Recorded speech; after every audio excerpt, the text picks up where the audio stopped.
Warning, this video contains heavy spoilers for late game story elements in JRPGs. There's nothing more worse in the world than putting so much love and faith into a character who you believed was there with you from the very beginning, only to find out that that said character you'd fallen in love with has turned around for whatever reason, have their own motive, and stab you in the back. So today's video theme is going to be talking about the worst and most savage betrayals in JRPGs. However, I'm not alone. I've got another 12 guests to join me today. Now make sure if you do enjoy today's video, be sure to like, share, and subscribe, as it does help out small channels like my own. So without further ado, let's get stuck into the video and see our first guest betrayal. Hello everyone, it's Drew, aka Public Enema, and thanks to UpperNimbus for having me on the channel to talk about the best betrayals in JRPGs. And my choice for the list is none other than, you, in Undertale. It's no secret that Undertale has branching routes and allows you to play a few different ways. But I feel like most players either tackle a neutral or a pacifist route the first time through. I mean, the game certainly tries to guide you in that direction at least. Throughout the course of the pacifist run, you come to understand these monsters aren't necessarily bad guys. They're actually pretty lovable characters, and they're just trying to do their best in a crappy living situation. They have their own hopes and dreams that don't necessarily involve killing the player character. If you can successfully complete the true pacifist ending, you're left with a nice bow tied around everything. Most everyone gets a happily ever after. But you couldn't leave it at that, could you? In the first of many fourth wall breaking moments, Undertale questions you for starting another playthrough after obtaining the perfect ending. It's as if the game knows what you're about to do. Many gamers are completionists, and we can't leave an unexplored route on the table. So it begins. The genocide route. The objective is clear. To escape the underworld, our player character must kill every monster encountered. But even that's not enough. You actually have to actively search and hunt down encounters to make sure every single monster pays for their transgressions against you, or humankind, or maybe you're just doing it because you think it's fun. Most monsters fall very easily. Bosses are cakewalks, until they're not. Even the soundtrack takes note of the evil of your actions, and what was once a whimsical area theme now sounds like a funeral dirge full of foreboding. From the monster dialogue, to the music, to the subtle changes of the game's writing when exploring each area, Undertale does a fantastic job of hammering home the point that you're committing a horrific act.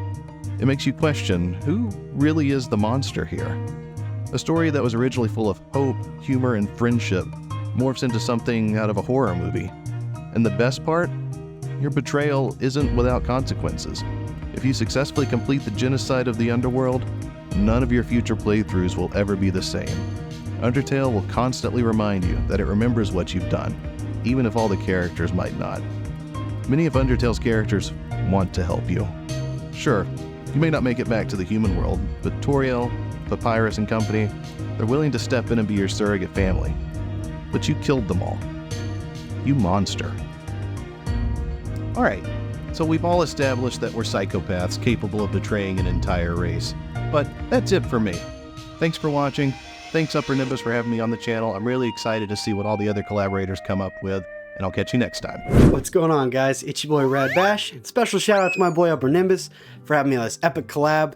And so we're supposed to talk about epic betrayals, I guess. Who wants to talk about betrayals? This guy, I do. So the betrayal I had to go with was when Riku betrays Sora in Kingdom Hearts 1. So anybody who knows me knows I'm a huge Kingdom Hearts fan. I grew up with the series. It's like one of my favorite games of like series of all time. Number one is like my number one alongside Dark Cloud. And part of that is the story. The story in Kingdom Hearts 1 is phenomenal. And so, talking about a betrayal, there's no betrayal that meant more than when Riku betrays Sora, who is supposed to be his best friend. Now, a little backstory on the characters. Sora and Riku grew up on an island together. And when I'm talking island, I'm talking island. Like, there ain't nobody there. There's like maybe like 7 kids, okay? The parents that we don't ever see, who knows if they exist? We hear a voice, but we don't ever see anybody, okay? So, a girl moves to the island, which I don't know, don't get me started on that. Who decides to move to an island? That's weird. Her and her family go there, and both the boys end up basically falling in love with her, okay? And so that causes some conflict down the road. You know, you and your buddy get a crush on a girl at the same time, and it's kind of like a competition type thing. And that kind of pushes Riku to the dark side. No, and I'm not talking the Force. I'm talking the dark side, as in like the Heartless and things like that. And so he ends up becoming like super evil, like super duper evil, and ends up joining forces with Maleficent and the Heartless and things like that. And so as you progress, Sora believes he's trying to find Riku, which, you know, he is, but he believes that Riku is still his friend and that his, you know, there's no bad intentions. But as you encounter Riku throughout the game, you slowly see that Riku is progressively getting darker. Like the darkness is consuming him, and eventually it leads to an epic final fight with Riku where he gives his like soul, his heart, to Ansem and is taken over, and ends up, you know, he's evil, you know, and we've all been in that situation where we all liked somebody that somebody else liked and we got a little jealous. You know, so I kind of can relate to Riku and Sora, you know, and maybe it's because when the game came out, I too was a kid, you know, and I had a crush on a girl and, you know, she didn't quite, you know, want me, you know, so I can kind of relate to that. You know, not now, you know what I'm saying? The ladies loved a rad, but that's a different story. But yeah, so when I had to talk about a epic betrayal, there's no betrayal that means more to me story-wise than when Riku betrays Sora. So there you have it. One of the most impactful betrayals of my childhood. Taught me never to trust anybody. Just kidding. So special thanks to UpperNimbus for having me on this epic collab. I can't wait to see everybody else's picks. And like always, guys, stay radical. Thanks for having me on, UpperNimbus. For my pick, it was a really easy choice. If you haven't played The Legend of Heroes Trails of Cold Steel and want to avoid spoilers, click on to one of the other creators' segments. Okay, if you're ready to hear why, let's get into it. So you're introduced to Crow Armbrust really early within the Cold Steel narrative, within the first hour of gameplay in fact. He seems like a happy-go-lucky upperclassman, that is until you hit the endgame of Cold Steel. Someone you thought was your friend was the Imperial Liberation Front terrorist you've been fighting for at least the last quarter of the game. Before that, Crow was operating his plans in the background under the codename C, which if you've played Trails into Reverie becomes important for that game's narrative as someone else has taken up the moniker, even though you won't understand why Crow turned against your party until the quarter pole of Cold Steel 2, his reasons for doing so are justifiable. Given the Blood and Iron Chancellor, Gileath Osborne ruined not just the life of Crow's grandfather, who he was close to, but Crow's as well. At the end of Cold Steel 1, Crow assassinates Osborne. Also, this is just a fun fact for you. Gileath Osborne's nickname is based off the Iron Chancellor Otto von Bismarck, who was the first Chancellor of a unified Germany, which happened after the Franco-Prussian War of 1870-71. In fact, if you look at Bismarck's sometimes bellicose policies, they align with those of Osborne's. So in some ways, Osborne is a direct reference to Otto von Bismarck. History lesson aside, Crow's betrayal of Reen Schwarzer and the rest of Class 7 runs so deep it guided their actions for the majority of Cold Steel 2's narrative, which I won't cover as that's outside of this video's scope. But know this, if you aren't at minimum teary-eyed by the end of the main Cold Steel 2 narrative, I question if you're even human. Thanks again for having me on, UpperNimbus. I appreciate being a part of this collab, and I cannot wait to see some of the other creators and what they've picked. Until next time, keep blazing that trail. Hello, John aka Chickenfillets here, and thank you once again to UpperNimbus for having me on this collaboration about betrayals in JRPGs. Now, I could talk about many well-known betrayals in JRPGs, but come on, this is a collaboration and there's one game I've got to talk about. Yes, it's Harvestella! Now obviously there's going to be spoilers here for Harvestella, so if you haven't played this game and want to experience yourself, well, we'll see you next time and skip ahead to the next person. Now Harvestella sports an epic sci-fi tale following a traveller with amnesia. Now our protagonist befriends Aria, a girl lost in time. Now Aria is a very important figure in trying to figure out how to stop Quietus, the season of death within this world. Now further down the line that we find out that Aria is actually one of the last remaining humans and is the last remaining hope of old humankind. We find that the old world was destroyed by an alien mass, and that the world of Harvestella was created by AI. We also find that the AI have kept humankind in status, and this is where the betrayal begins with Arya. This new world, which was created by AI, well, there's not enough room for the old humankind to live on this planet side by side with the current inhabitants. And Arya makes a choice that all humankind will take over this world. Arya feels duty-bound by humankind to bring them back from the brink. And by doing this, she betrays everyone that she has become friends with in this brand new world, including our protagonist. Our protagonist does everything in their power to help Arya see the right way or find a new way forward. But Arya will have none of it, and she will do anything to resuscitate the old humans. Now, our protagonist finally gets Arya to see sense and find another way so that everyone can coexist. And here you thought that Harvestella was a farming sim. Far from it. Arya's betrayal wasn't by choice, it was from necessity, and it was something that she didn't want to do herself but felt she had to do it for humankind.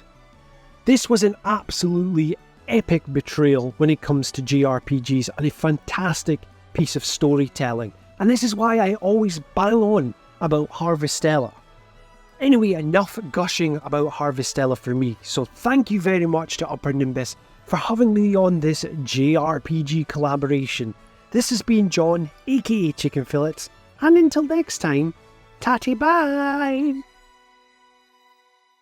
What's up everyone, I'm Luca from feiitogaming, and I can confidently say that I got fooled by the most obvious plot twist and betrayal in JRPG history. So let's talk about Star Ocean: The Last Hope. Star Ocean: The Last Hope is the fourth entry in Square Enix's long-running series, but chronologically it's the first. So that's why the story is about the first people on Earth exploring the universe. On this journey we follow Edge and Raimi. While they're exploring the first planet Eos, they meet Face, who is an Eldarian. We learn that the Eldarians and Earthlings are already working together for several years, and they actually provided advanced technology for interdimensional space travel.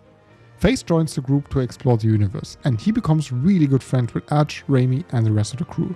He is a calm, diplomatic, and kind person, and one of the key members of the crew.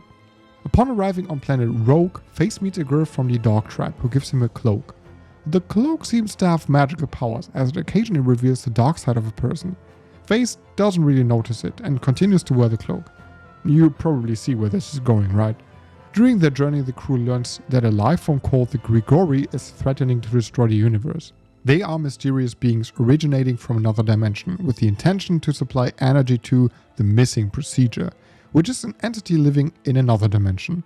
To survive, the Grigori need a host, and the party finds out that the bosses they encountered were all possessed by the Grigori. This will be important in a minute. An emergency forces the group to return to planet Eos, as the home base is attacked by creatures possessed by the Grigori. Edge and the group finds out that Face's home planet Eldar was destroyed by the Grigori. While in complete disbelief and sorrow, he decides to leave the crew and find out for himself. While leaving, Eldarian refugee ships get destroyed by the Grigori, and Face is forced to watch his whole species getting wiped out of existence. We're soon getting to the betrayal part, I promise. The group later learns that the entity called the Missing Procedure is linked to a planet-like creation called Nox Obscurus, so they make their way to destroy it. After defeating the avatar of the Missing Procedure, the group finds out that Face himself is behind its mask. Although he is possessed by the Grigori, it was still his decision to give in to the Procedure's intention and to wipe out the universe. He couldn't accept that if his species was wiped out, why others should still have the right to live. He hoped to be able to bring Eldarians back with a new universe. As a dumb 18-year-old, this revelation absolutely shocked me, although it was actually pretty obvious for the most part. I couldn't get over the fact that the most intelligent and kind character would go on such a drastic way.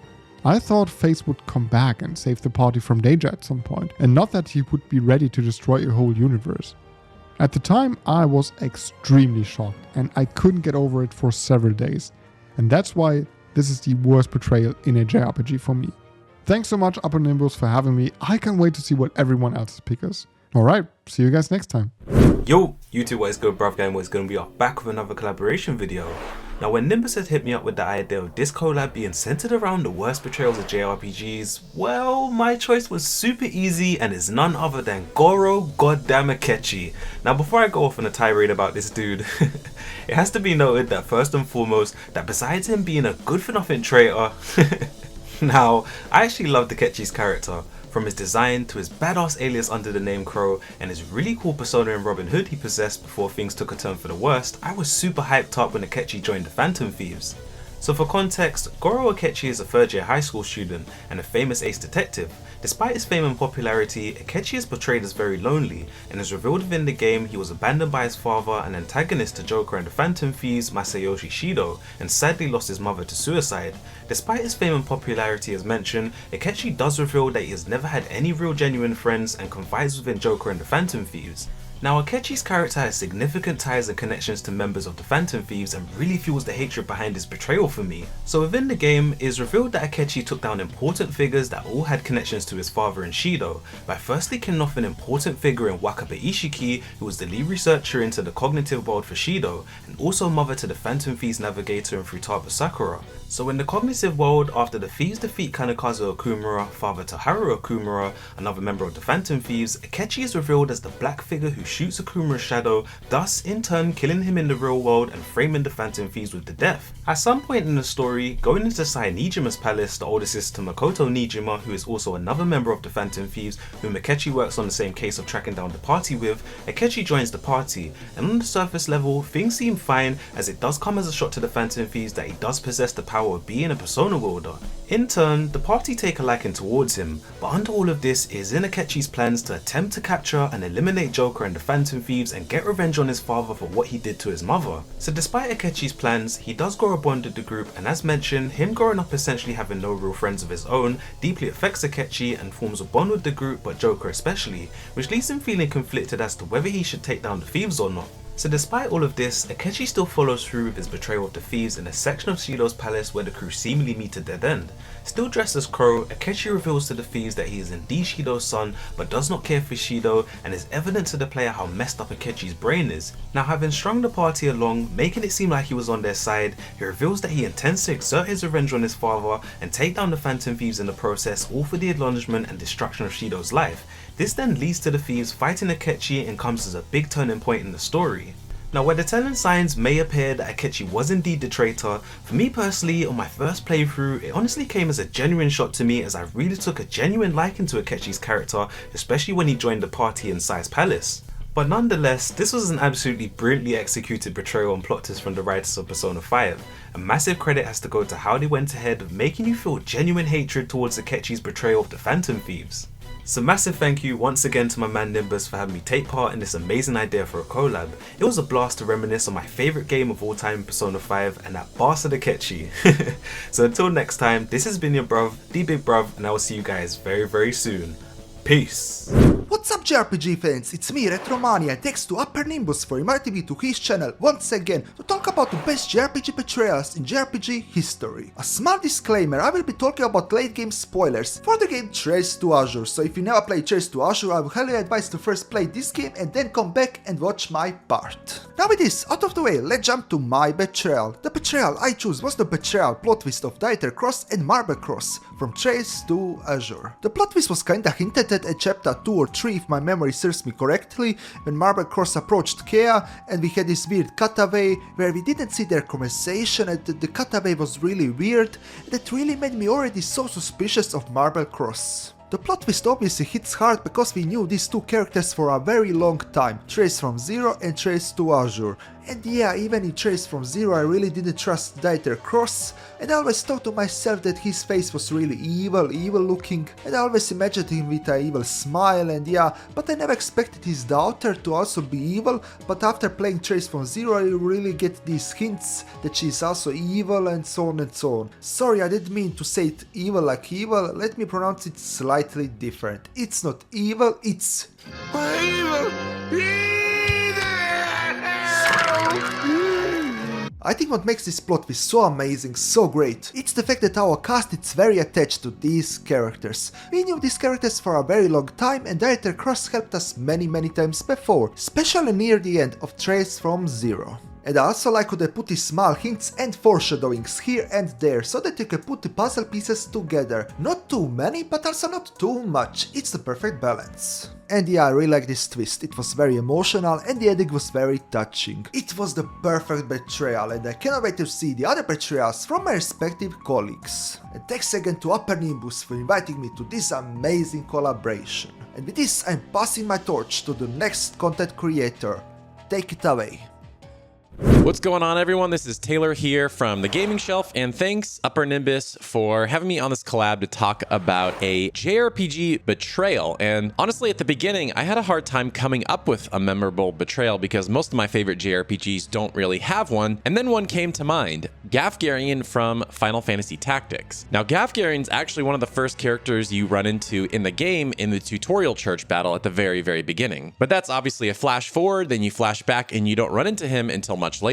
In terms of how he joins the game story-wise, he's hired by Agraius to help you track down Delita, who's taken the Princess Ovelia. Now, what's cool about him is he joins as a guest character and he's really strong, so you get super excited to have him in your party. He's got those Dark Knight abilities where he can drain enemy HP from range. He's super cool. And then finally, when you catch up to Delita at this waterfall battle, he kind of reveals his true intentions, that it was all a ruse and he's actually there to kill Ovelia. And what's interesting is he is in your party when you join the fight, but then when the fight starts, he's an enemy. But what I love about this fight is that if you know it's coming ahead of time, you can remove all his gear, like all his armor, all his weapons, and this fight is super easy. But that's not the end of Gafgarian. So he tricks the party into thinking that he's captured Ovelia in this sort of public execution trap, and so she's like hanging from the gallows type of thing, and then it's all revealed to be a trap and you have to fight him in this battle that's super hard with all these time mages. But then you fight him one last time at the gates of Lionel Castle, where you have to duel him basically as Ramza, unless you have some super crazy setup. And then finally you beat him, and that's the end of Gafgarian. Now, this is probably not going to be one of the more popular picks on the list, but to me it was incredibly memorable to me just for how much time I've spent playing Final Fantasy Tactics. And if you haven't played that game already, I highly suggest that you do. And thanks once again to UpperNimbus for having me on this collab, and I hope to see you all over on my channel, The Gaming Shelf. Hey folks, Jay from ColdNightsGaming here.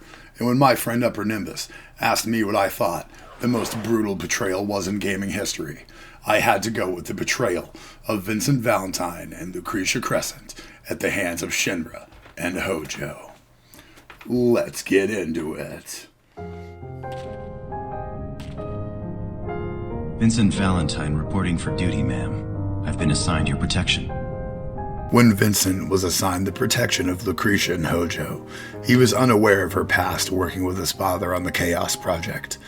During their time together as he guarded her, Vincent and Lucretia grew closer and closer, developing feelings for one another. Lucretia, though, could not handle the guilt she felt at his father's death during their research. I have ever met anyone from the Turks.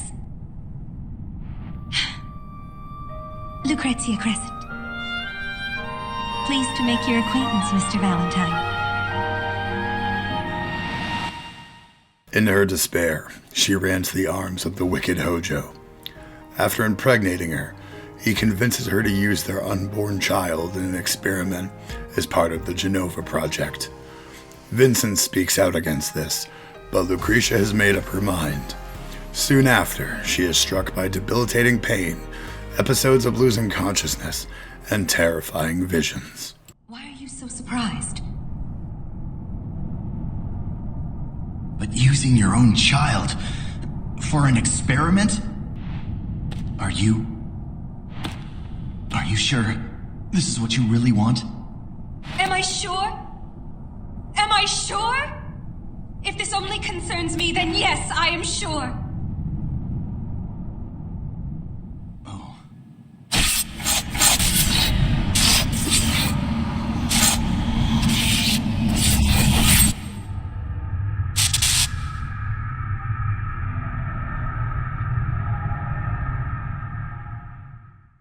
Vincent confronts Hojo about this and is shot down in cold blood.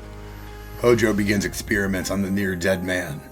When Lucretia has her son, Sephiroth, he's immediately taken from her and she is not allowed access to him at all. Hojo also decides to abandon his experiments on Vincent and leave him to die. Crushed by her grief for Vincent and the loss of her son, she makes a dangerous decision to infuse Vincent with the energy of chaos from the lifestream. Having both saved and cursed Vincent, and now fully consumed with her guilt of his father, what she had done to Vincent, and her stolen child, she escapes to the cave in the mountains behind Nibelheim, where they originally found the origin of chaos. Her body and mind failing from many ordeals, she resigns herself to being crystallized in the cave as her penance for what she feels she has done to herself and the one she loved. A truly devastating story of lost love, errant decisions, a lost child, and the ultimate betrayal by Hojo and Shinra. Thank you for having me on, Nimbus. Until next time. Thank you to UpperNimbus for having me. It's a pleasure to be here. Before I begin, major spoilers for Xenoblade Chronicles 2 and the prequel Torn of the Golden Country. Without further ado, this is Amalthus. Indeed, I am Amalthus.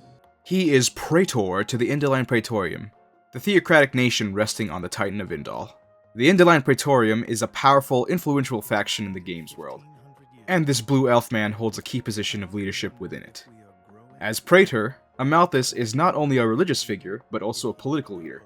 And as I'm saying that now, I just realized he's basically the Pope of Alrest. He is responsible for overseeing the affairs of Indal, as well as being the primary distributor of blades throughout the world of Alrest. Which definitely won't become a problem. And much like the Catholic Church, Amalthus first comes off as a friend to our band of heroes. He projects his interests as just and fair. Granted, he did save the Chaosbringer from certain death, and stop the war between Morardain and Uriah from breaking out, and also accepting refugees. Even giving our heroes advice on how to tackle certain things on their adventures. And I secretly was rooting for his intentions up until Silver the Hedgehog here revealed his true nature. The one who really destroyed this place, it wasn't the Aegis. It was him. Huh? What the fuck, y'all? God damn! He was in fact responsible for the destruction of an entire country. Amalthus' attack on Torna resulted in devastating loss and serves as the catalyst for the unfolding events in both the prequel and main game. Not long after this reveal, Amalthus takes control of all the Titans in the world and tries to kill you. If you don't comply, then prepare for righteous chastisement. What did he say? At the heart of his betrayal is Amalthus' distorted worldview. He perceives humanity as inherently corrupt. Driven by a misguided sense of justice, he believes that he alone possesses the wisdom to reshape the world for the greater good. This conviction leads him to exploit the power of the blades, particularly the Aegis. And when that didn't work, he made himself an H protagonist and tries murking the entire crew. Wow. Just gonna go right there? This dude over here looking biblically accurate. And of course, because you're the master driver, it doesn't take you long to put him in his place. Father, why do you not answer when I call? Amalthus' betrayal is not only a personal affront to the protagonist, but also a betrayal of the ideals he was supposed to uphold. His actions expose the darker side of authority, showcasing the potential for corruption when power is unchecked. Sounds like something familiar, doesn't it? I'd like to thank UpperNimbus again for the invitation. It was a blast being here. Hey guys, Shinky here from Shinky JRPGs. How do you like my UpperNimbus impression? You should totally like the video if it was on point. Big thanks to UpperNimbus for asking me to take part in a video on the worst JRPG betrayals. My name is Justin, aka Shinky from Shinky JRPGs, and when I was asked to talk about JRPG betrayals, only one came to mind immediately. The one JRPG traitor that stands out above the rest is Kratos from Tales of Symphonia. Kratos appears early in the game, seemingly out of nowhere, which honestly, thinking back on it, should have been my first clue, and claims he is a mercenary and offers to help the chosen Colette on her journey of regeneration. As you are traveling across the world, you notice Kratos being suspicious, being out late at night, people attempting to assassinate him, and so on. Lloyd, suffering from main character syndrome, brushes it off like it's no big deal. As the journey of regeneration comes to a close, Kratos kidnaps Colette and has her pray at the final seal, and then confesses his true intentions. It turns out that Kratos was sent down by a man named Yggdrasil and works for an organization named Crucius, who has been looking for a vessel for Yggdrasil's sister, whose soul has been living on through a Crucius crystal. It is at this point where Kratos then turns on the party and absolutely wrecks them with no mercy. This was such a huge betrayal, and one of the earliest RPG betrayals that I can think of. At this point, you had been journeying with Kratos for 15 to 20 hours, and he had taught Lloyd many things about combat, about how to compose himself, and hinting at the bigger picture of the whole world outside of his immediate vision. Up until his betrayal, Kratos had become a very trustworthy member of the group, only to crush that trust and just dust in one fell swoop. This one betrayal has forever ingrained in the back of my mind that if you're playing a JRPG and you get a suspicious, cool character, they will most likely betray you. What makes Kratos' betrayal even worse is that later on in the game, Lloyd is about to get killed, and Kratos steps in the way and confesses that he is actually Lloyd's biological father, which raises even more questions about why he would betray him in the first place.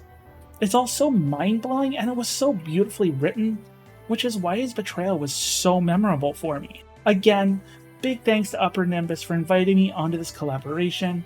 I really enjoyed talking about one of my favorite characters and games of all time. Perhaps I'll see you over on my channel, Shinky JRPGs. Until next time, this is Justin, aka Shinky, signing off. Hey guys, AzzatheAce here. Thank you so much UpperNimbus for inviting me to this collab. When Nimbus told me about this collab, I immediately thought of recent strategy JRPG that I thought would be perfect for this topic. Before I reveal the character, I should say this character comes from Fire Emblem Engage. Nope, I'm not going to talk about the main story betrayal. Oh my god! It's veiled! Veiled? She got unveiled! I know. Shh. I'm going to talk about the traitor in the Fell Xenologue DLC, and I'm going to reveal them in the most unique way. So here is Aaliyah discovering another world that parallels from their own world. From inside a well insomnial. Okay. Before arriving at the destination, Aaliyah meets someone very familiar who asks for Aaliyah's help saving their world by collecting the 7 emblem bracelets. When they arrive to this parallel Helios, Aaliyah encounters Nell and Nil, twin brother and sister Fell dragons, with Nell being the only one of them to use a dragonstone to become one. While yes, they are children of the Fell dragon Sombron, they have changed sides. They explain that this world is where the divine dragon fell 100 years prior, which has left their world consumed in darkness. Their prayer has summoned Aaliyah to give them aid to restore their Helios and take down one of their siblings who is wanting to complete Sombron's ambitions. Nell treats Aaliyah coldly due to some complicated history between her and their divine dragon, according to Nil. They initially were praying to summon emblems from other worlds, not the divine dragon. By requesting your aid, they too seek to claim the 7 emblem bracelets. 1 Nell and Nil already have, 2 from the enemy, and 4 which resides with the full rulers of Helios, which Nell tells us we need to fight against those units who you know and love to obtain the emblem bracelets. And oh boy, did these encounters ache my heart as well as amuse me. Looks like the Alfred in this world isn't so buff either. You just... Wow, you outed yourself and burned. Wow. Along the way, we end up fighting alongside our new allies, the 4 Winds. Yeah, the complete opposites of the 4 Hounds from the main story. Now, this is a Gris I can love. I adore Gregory's personality. So you're probably thinking, so these familiar, beloved but parallel units are the traitors. Traitors betraying my heart, yes, but no. I'm just getting started. So here Aaliyah and ourselves are thinking, oh hey, look at that! These parallel units were mean and awful towards us, but once they see the divine dragon Aaliyah's wonderful self, they eventually are willing to give us their emblem bracelets, right? No need to kill them for it. Way to go with the peacemaking. Oh, little did I know how wrong I was. Along the way, I wish I grew fond of Nell like I was with Nil. He's such a delight. I love him. That's right, Divine One. I quite like you. Thanks, Nell. I like you too. See? Neil loves me since the second we met. Why is Neil such a jerk towards me? Well, unfortunately it turns out she made me rage with her betrayal. After claiming the emblem bracelet in Brodia from a gentle Diamant and snobby Alchrist, our units departed and headed back to Somniel. However, sometime during the night, a certain snake decided to go back to Brodia and kill Alchrist and Diamant. I have no further use for you. Nell! No! Oh my god, I knew she was gonna do something stupid. Oh no! And the second that happened, my mind kicked into gear. Oh, please tell me. Alfred and Princess Saline hardly put up a fight either. I knew it! I knew it! Oh my god, I am furious. My blood boiled over this betrayal. And here's the thing, it still isn't the actual betrayal I'm wanting to reveal. So yeah, get this. Here we are getting the last two emblem bracelets. And the cruel Nell I began to hate took down the last two rulers right in front of Aaliyah. And well, here's my reaction when I was streaming it. What? Explain yourself. Those were no harmless little humans. Those were the corrupted.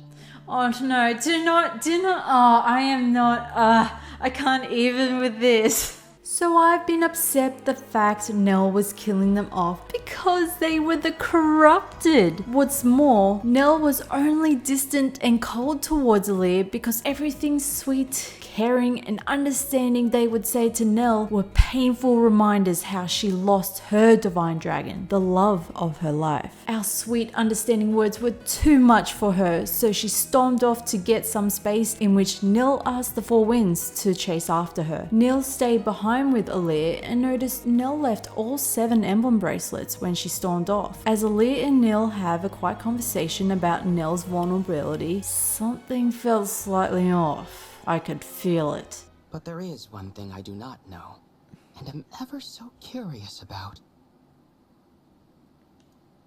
How will she handle losing the one she cares for? Oh my god, no! No!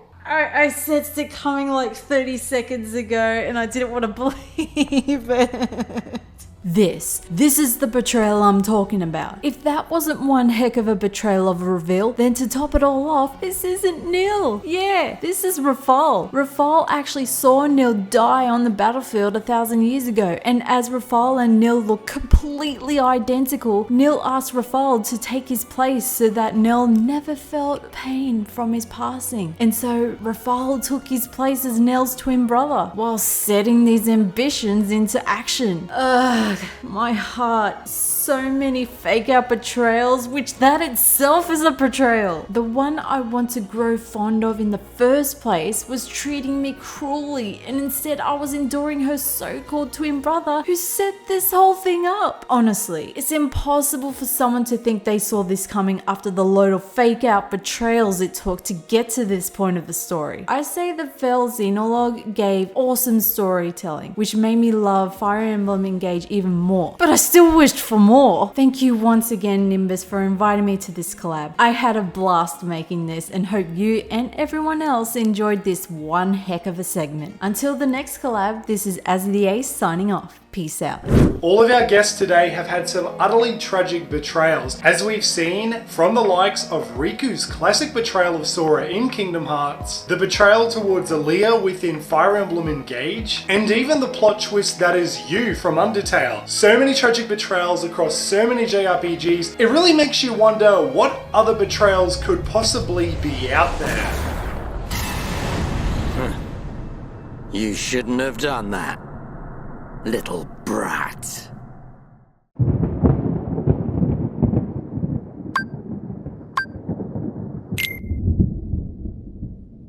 So my choice for a betrayal in a JRPG is none other than Dixon from the original Xenoblade Chronicles. This was absolutely one of the most devastating betrayals I have ever witnessed in a JRPG. I gained such an attachment to Dixon, I fell in love with the character. He was a fantastic father figure to Shulk, and he was just one of those characters that you grew fond of really easily and really quickly. We're first introduced to Dixon in the Battle of Sword Valley. Dixon, Dunban, and Mumka are battling against the Mechon army. The battle was successful thanks to Dunban wielding the Monado and using it to repel against the Mechon. And then we jump 1 year forward into the present and we're introduced to the main character of the game, Shulk. Dunban has returned from the war and has received serious injuries inflicted to his arm from wielding the Monado. And so therefore the Monado itself is now sitting in the laboratory in Colony 9 where Shulk is researching the functions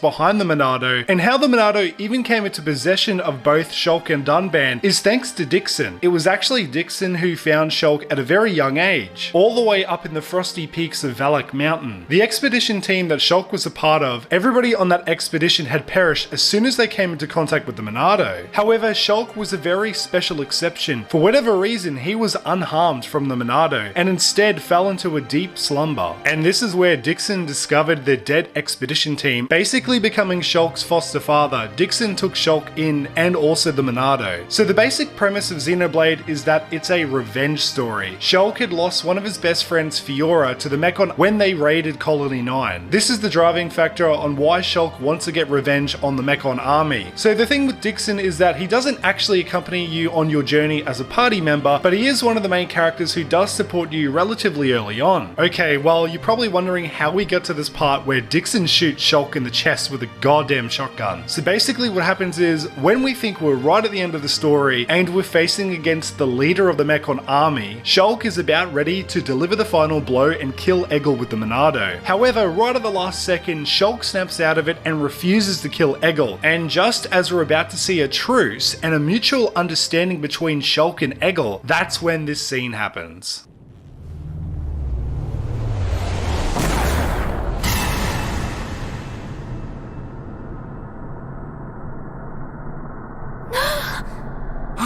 No!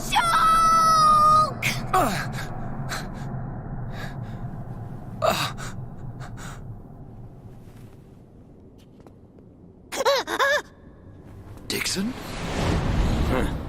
Like, what? I did not expect Dixon out of all people to be the one who would slain Shulk. He's meant to be Shulk's father figure. He's meant to be the one who loves and cares for Shulk. But the crazier thing is, Shulk doesn't just die. Somebody comes out of Shulk's body. And this is when we're introduced to the character of Zanza, the ultimate evil bad guy who was behind everything after all. Zanza was the one who initiated the aggression between Bionis and Mechonis. The Mechon were a very compassionate and caring race of people, but due to Zanza / the Bionis having to rely on limited life energy to even sustain themselves in this world, the unfortunate and necessary evil for Zanza to basically just wipe everyone out of existence and to recycle everyone and everything once again so he can perpetuate his own existence. So Dixon, why? Why did you side with Zanza and obey his every command? Well, what we find out is that Dixon was there from the very beginning. He was chosen as one of Zanza's 3 disciples. And so for thousands upon thousands of years, Dixon has been slowly waiting for the right moment to bring Zanza back from within Shulk. It was upon contact with the Monado as a child which Shulk accidentally and unintentionally had Zanza inhabit his body, and thus the reasoning as to why Dixon decided to take Shulk into Colony 9 was because all along it was Zanza that he was nurturing and trying to bring back, not because he cared about Shulk. And that is one of the biggest plot twists and betrayals in a JRPG, which just absolutely infuriated me, and I was so friggin' upset for a long time. So there you have it, everybody. Those were the 13 worst betrayals in JRPGs. Do you have an absolutely savage betrayal which was not on this list? Be sure to let me and the other guests know in the comments below. All of their links will be in the description of this video, so be sure to check them out, show your love, show your support, and give them a subscribe. Well then, until the next time everybody, this has been UpperNimbus, and I am signing off.